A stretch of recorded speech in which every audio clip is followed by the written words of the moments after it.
Travelers can explore how integral mining was to the Moravian region with a visit to Ostrava, a city near the Polish border. Start at Landek Park, a restored 19th century mine with interactive experiences that include riding down a replica mine shaft elevator, and participating in a rescue mission. In the warmer months, the well-manicured grounds host concerts and other events. Nearby, Michał Mine provides a glimpse into the everyday life of a miner, with replica changing rooms, equipment, bathrooms for the crews, a lamp room, and the machine and the boiler room.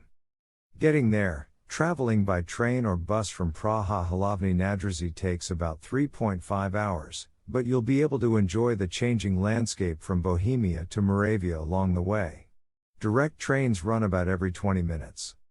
Travel tip: Partiers will appreciate the seemingly non-stop entertainment scene on Stodolní Street, which is where the majority of bars, clubs, and casinos exist. It's very much a work hard, party harder kind of attitude, even amongst Czechs, so fuel up with some street eats before the night begins.